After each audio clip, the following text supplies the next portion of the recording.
청취자 6971님, 이번 선거 결과는 여야 모두 국민 앞에 겸손하라는 경고입니다. 이러셨고요. 9210님은 이번 선거로 알게 된 건 민심이 무섭다는 겁니다. 저도 그렇지만 언제든 잘못하면 등 돌릴 수 있고 잘하면 칭찬해 줄 수 있는 국민들이 되었다는 걸 알게 됐습니다.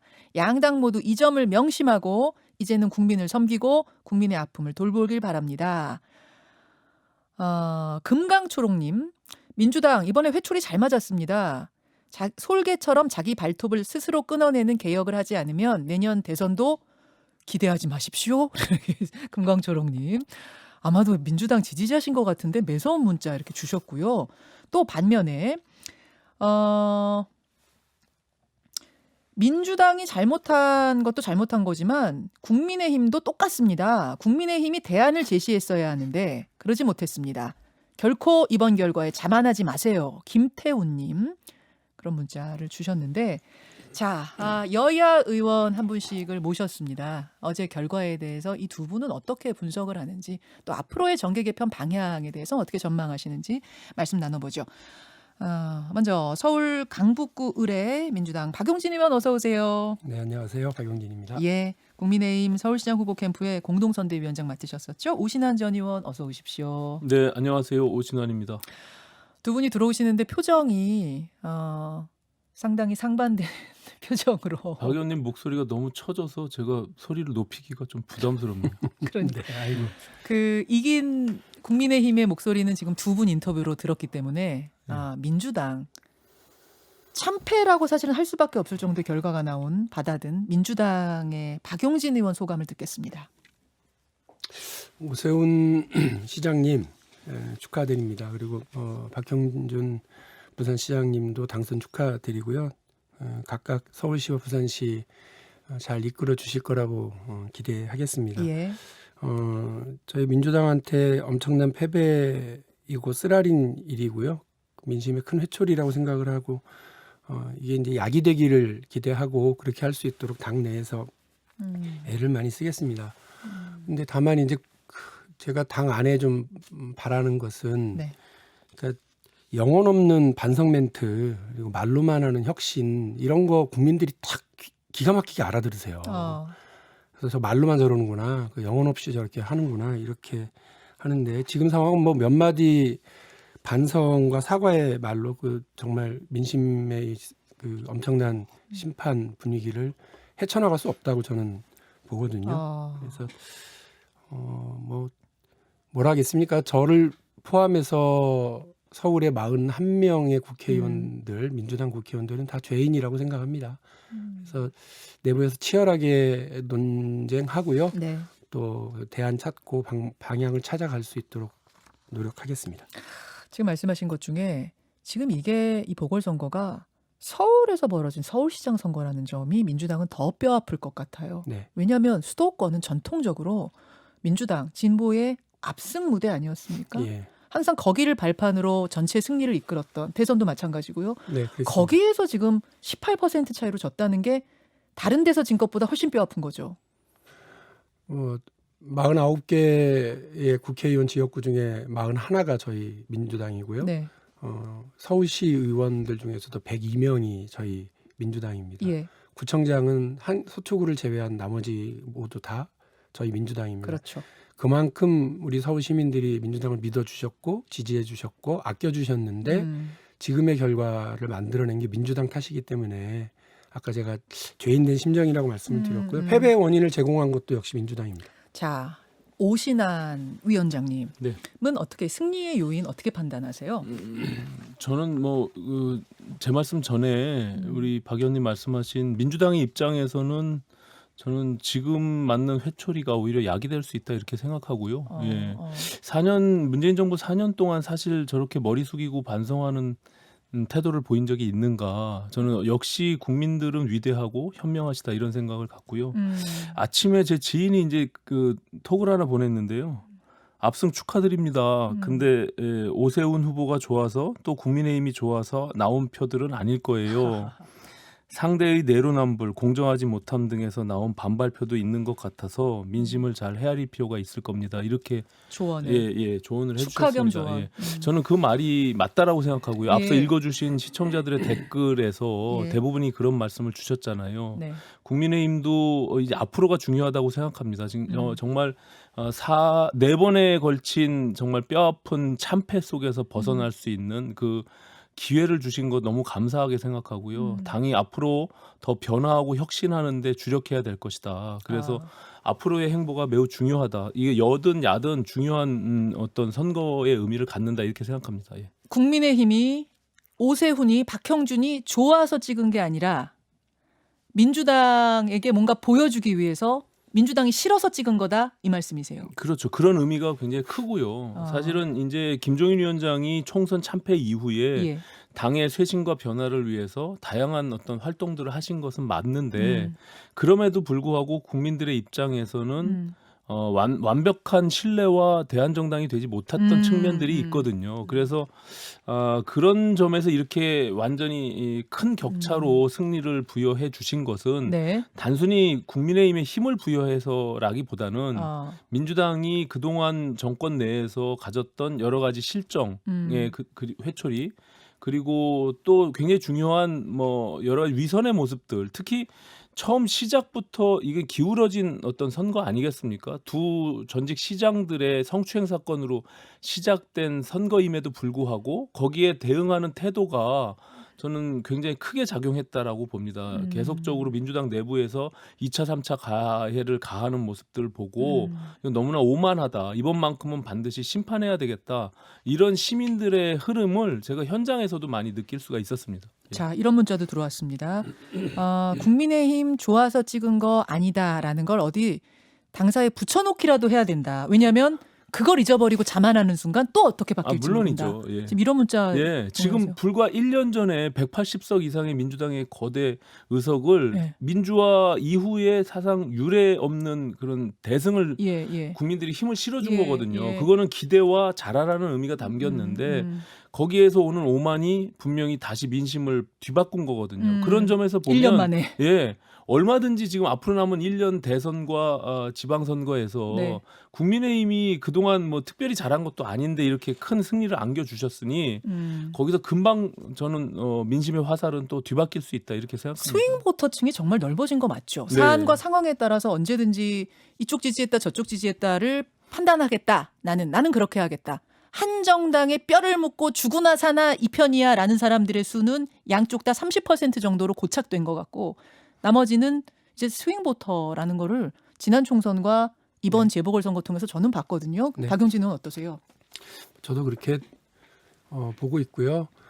뭐 제 지역구만 이렇게 좀 들여다 보더라도 아직 최종 분석은 못 해봤습니다만 네. 제 지역구만 보더라도 이 지난번에 서울에서 제일 많은 지지율을 저에게 안겨준 지역구 이번에 맞아요. 뭐 최소차인 것 같긴 합니다만 역시 패배를 했거든요. 그러니까 이 민심에 무섭다고 하는 걸 그냥 그야말로 말이 아니라 온몸으로 느끼게 해주셨고요. 선거 기간 내내 느꼈어요. 뭐 종아리 걷어라, 다르고 됐고 입 꽉 다물어라, 종아리 걷어라 이 느낌이었는데 우리가 선거 캠페인을 끌어가는 과정도 예. 민심이 왜 종아리를 걷으라고 하는지에 대한 거를 잘 모르는 듯한 모습을 보여서 뭐였다고 보세요? 그게 정말 LH 하나입니까? 아니에요. 그 아니죠. 이전에 이번 재보궐선거라고 하는 방안에 그 유증기가 가득했어요. 거기에 그냥 이렇게 탁 하고 라이터돌 하나가 LH 사태로 된 거고요. 저는 패배 원인으로 뭐 늘 제가 하던 말이긴 합니다만 일단 민생 무능이고요. 두 번째로는 내로남불이고요. 세 번째가 개혁부진이라고 봐요. 이 순서가 되게 중요합니다. 개혁부진부터 내세우는 일은 아니라고 봅니다. 민생무능이라고 왜 그러느냐면 그 여러 가지 그 경제적 수치는 좋습니다. 그런데 우리 국민들은 그래서 내 구체적인 삶이 얼마나 나아졌느냐가 되게 중요하거든요. 근데 지금 보면 그 소득의 양극화 더 커졌죠. 그리고 자산의 격차도 더 격렬해졌죠. 교육의 불평등에 대한 국민적 불만 더 커졌습니다. 그러니까 이런 문제에서 민생에서 좀 이렇게 더 나아지는 걸 못 만들어 주니까 먹고 사는 문제에 대한 해결과 능력을 못 해주니까 네. 분노가 있다고 보고요. 또 그 내로남불이라고 하기 위해서 이제 공정의 문제, 뭐 공정. 병역, 자녀들의 이 교육에 대한 문제 이런 부분에서 그야말로 내로남불하는 거 아니냐, 자기 재산을 쌓아나가는 과정 이런 것들을 보면서 어떻게 민주당마저 이럴 수가 있느냐라고 하는 불신 이런 것들이 있었던 것 같고요. 개혁이라고 보통 그러면 우리가 이제 사법개혁에만 많이 그 이제 신경들을 쓰는데 저는 사실은 우리 사회에 오래 묵혀왔었던 과제들, 숙제들이 있거든요. 국민연금 개혁 되게 중요한 문제거든요. 우리 미래 세대들, 젊은 20대, 30대들이 계속 불리할 수밖에 없는 국민연금에 대해서 개혁을 왜 안 하느냐. 두 번째로 70년 된 노동법에 대한 개혁에 대해서 왜 안 하느냐. 이게 다 어려운 일이거든요. 서로 협의하고 합의하고 갈등을 조정해서 결과를 만들어내야 네. 20년 뒤 30년 뒤 우리 국민들이 편한데 예. 지금 당장 이게 너무 어렵고 힘들고 점수 못 따고 박수 못 받으니까 안 하려고 피해가면 국민들이 준 숙제를 피해가는 정권이 되거든요. 그러니까 저는 이런 면에서의 개혁 부진을 보고 정말 동서고금을 막론하고 먹고 사는 문제에서 점수 못 따고 뭐 먹고 사는 문제에서 그 국민들에게 그 지지를 못 받으면 저는 그 정권과 그 권력이 성할 리가 없다고 생각하거든요. 아하. 그 철저한 먹고사니즘의 노선으로 다시 복귀하고 우리가 5년 전에 4년 전에 국민들 앞에 약속했었던 문재인 대통령의 공약 100대 국정 과제 이거를 철저하게 다시 차곡차곡 쌓아나 지금 청취자 김남현님은 개혁이 부진한 거 원인 아닌 것 같은데 이런 문자도 지금 주셨거든요. 아니 저는 그 개혁이 그러니까 말씀드린 것처럼 우리 사회에 오래 쌓여져 있었던 문제점들에 대한 개혁이에요. 국민연금, 그러니까 노동법 개혁 관련. 중에서도 그런 민생과 관련된 개혁이 먼저 했었어야 된다 그런 말씀이에요. 네, 그렇습니다. 그 패배에 대한 원인을 뭐 박 의원님 말씀 주셨는데 저는 그 말씀하신 무능 그리고 위선 이 부분에 전적으로 동의하고요. 그 한 가지 좀 제가 더 지적하고 싶은 것은 국민 분열이에요. 그러니까 그 정권 내내 누구를 바라보고 우리나라를 운영했느냐라는 측면에서 보면 이제 아까 앵커께서 말씀하신 대로 30% 외에 가운데 있는 40%를 봤을 때는 예. 왜 한쪽 진영만 보고 나라를 운영하냐라는 분명한 그 회초리가 있거든요. 그 부분에 대해서 다시 한번 바라봐야 되는 거죠. 지금 아까 말씀하신 대로 개혁을 하더라도 그것이 전체를 아우르면서 설득해 나가면서 하는 개혁이 있는가 하면 그냥 밀어붙이기식의 개혁으로 간다는 거죠. 그거는 자기들만을 위한 개혁이라고 볼 수밖에 없는 것이거든요. 그래 비춰진다는 거예요. 예, 거기서 또 중요한 것은 그 중도층의 스윙 보터의 역할뿐만이 아니라 요번에 특이한 것은 20, 30대가 분노했던 네. 거거든요. 네. 이거는 정말 파워 보터로서 이제 다시 등장한 것이거든요. 그러니까 지금 20대 남성의 경우는 72% 정도가 오세훈을 지지했단 말이죠. 72.5%. 네네. 그러니까 굉장히 큰 격차를 가졌고. 60대 남성 지지율보다 더 높아요. 네네. 20대 남성 지지율. 이게 이제 깜짝 공정과 놀랐어요. 정의의 가치에 대한 문제거든요. 조국 윤미향 사태로부터 특히 최근에 이제 막바지에 이제 완전히 기름을 부은 것은 김상조 전 정책실장이나 박주민 의원이 가졌던 이 내로남불 위선 이것은 굉장히 크게 와닿는 거죠. 왜냐하면 그 동안은 정권 내내 정말로 정의로운 척, 착한 척, 뭔가 깨끗한 척 다 했는데 뒤에서는 그런 땅 투기와 언행이 완전히 일치하지 않는 이런 행동들을 봤을 때 오는 그런 상실감과 분노 거기서부터 20, 30대가 폭발했다 저는 이렇게 보고 있습니다. 자, 이제 재보선 끝났습니다, 여러분. 성적표 나왔습니다. 대선은 1년도 채 안 남았습니다. 앞으로 그럼 민주당의 이 체제는 어떻게 될 것인가? 향후 전망을 좀 듣고 싶은데요. 일단 지도부는 총사퇴를 하는 겁니까? 저는 사실 제 개인적으로는 불가피하지 않을까 하는 생각이 들고요. 오늘 오전 10시 반에 의총이 이제 열릴 예정입니다. 네, 거기서 네. 이제 어떤 지도부의 판단이 어떻게 나오는지 일단 보고 의원들의 의견들이 이제 좀 모이겠죠. 지금 뭐 이렇게 됐는데 그냥 뭐 우리 이낙연 대표 사퇴한 그 자리만 보궐로 한다 이러기가 쉽지는 않을 것 같아요. 그래서 아마 총사퇴의 의견들이 좀 요구들이 나오지 않을까 이런 생각은 있습니다만 일단 좀 지켜보겠습니다. 그리고 민주당으로서는 이후에 이제 원내대표 선거, 예. 그다음에 전당대회 당대표 선거, 예. 그리고 대통령 후보 경선이라고 하는 세 개의 어떤 꼭지점들이 생깁니다. 예. 여기에서 민주당이 달라졌구나라고 음. 하는 그 모습을 보여줘야 된다고 생각을 합니다. 여기서 뭐 새 인물, 새로운 노선, 그리고 정권 재창출에 대한 자신감, 이 부분들이 확인되고 분출되어야지. 그렇게 하지 않으면 아까 제가 말씀드렸던 네. 영혼 없는 반성 멘트, 그리고 뭐 하나만한 말로만의 혁신 이야기 이런 걸로 끝났다고 그러면 제가 볼 땐 대통령 선거도 자신할 수 없는 거 아니냐. 그래서 민주당 안에서 어떤 뭐 새로운 인물, 새로운 노선 이걸로 가야 된다고 생각하고요. 저는 뭐 아까 말씀드린 것처럼 먹고사니즘이라고 하는 민생에서의 유능함, 네. 그리고 국민이 바라는 새로운 대한민국에 대한 그 어떤 능력을 보여주는 거, 이게 정말 중요한 때라고 생각을 합니다. 이낙연 위원장이 SNS를 올렸네요. 페이스북에다가 국민 여러분의 결정을 무겁게 받아들이겠습니다. 저는 성찰의 시간을 갖겠습니다. 이렇게 조금 전에 페북이 올라왔습니다. 국민 여러분 결정을 무겁게 받아들인다. 저는 성찰의 시간을 갖겠습니다. 이낙연 위원장이 어제부터 자가격리 들어가셨잖아요. 예. 사모님이 예. 밀접 접촉자여서 예. 그래서 아마 이제 등장해서 이야기는 못하고 페북을 올리신 것 같아요.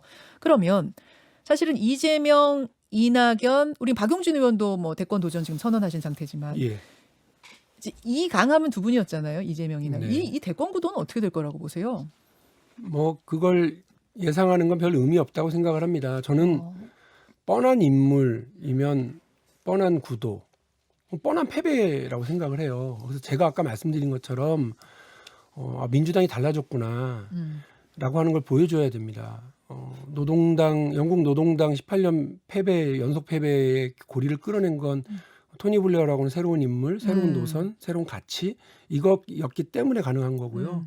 그 빌 클린턴이 이길 수 있었던 것도 미국 민주당 안에서의 그 새로운 역동성, 젊은 정치인들의 등장 이런 거 아니었겠습니까?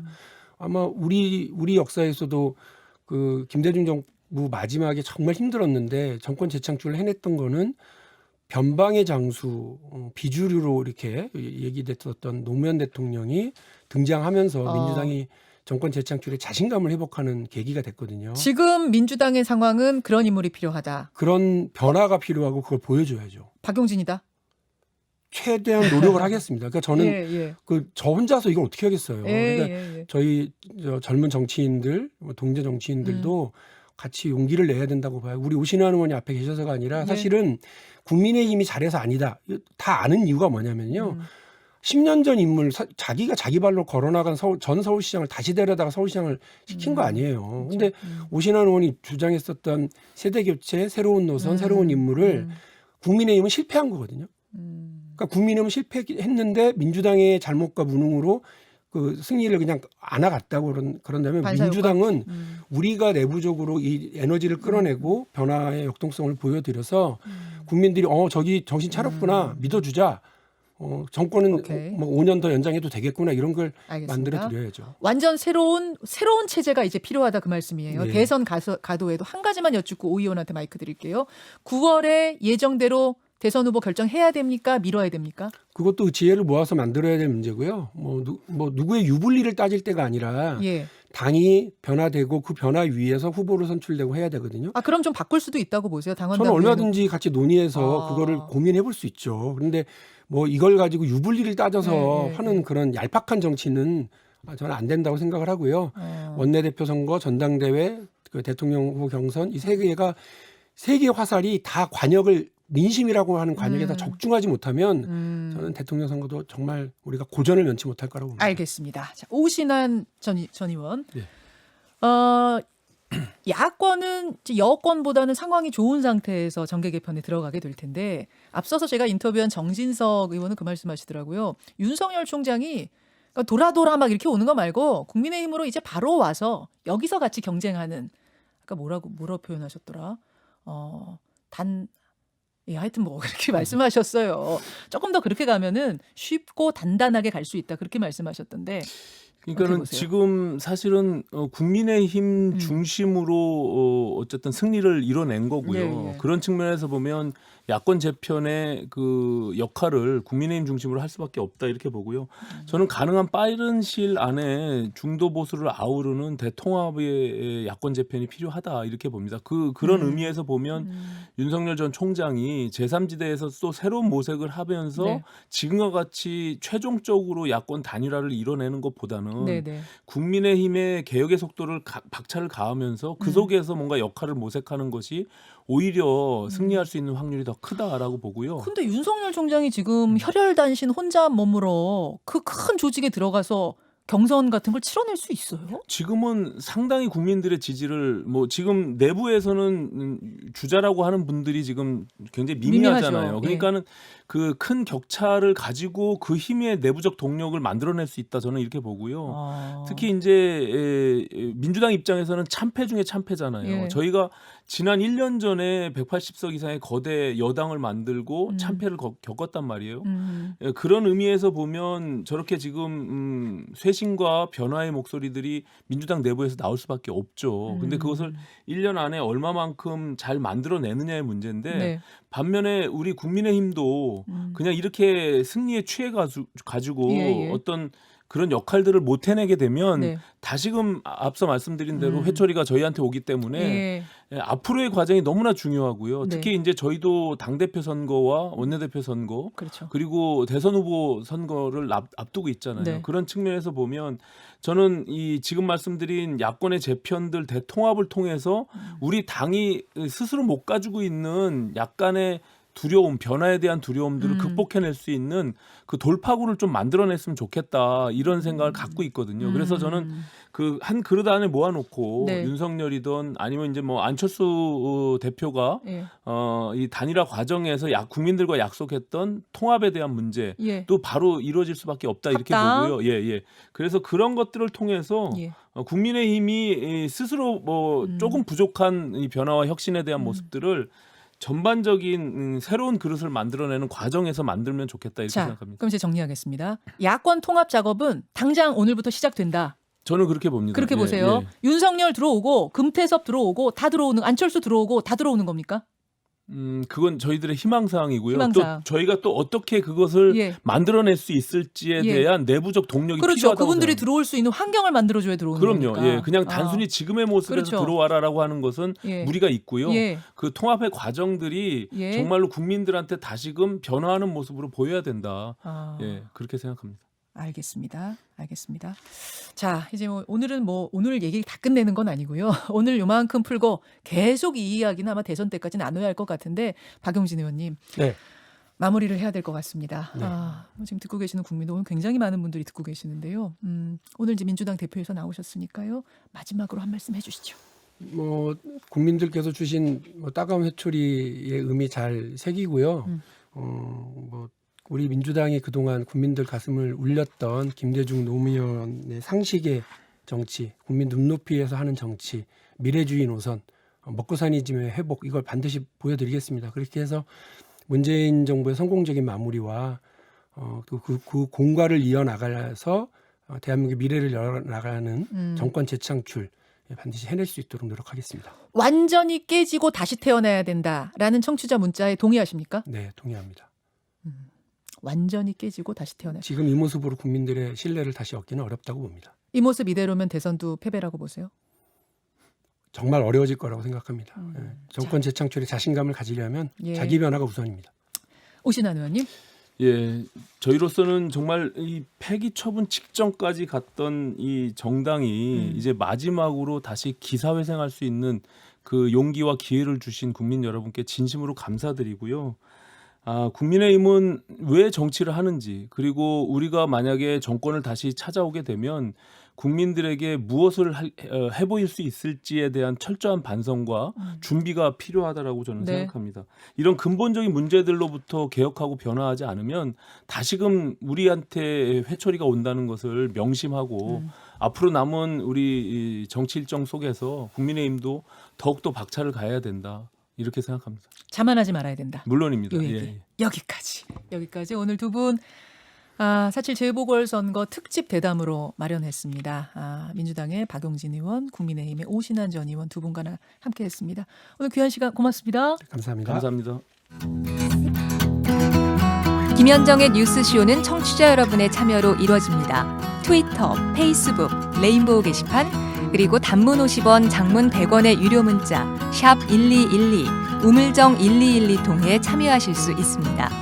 김현정의 뉴스쇼, 여러분과 함께 만듭니다.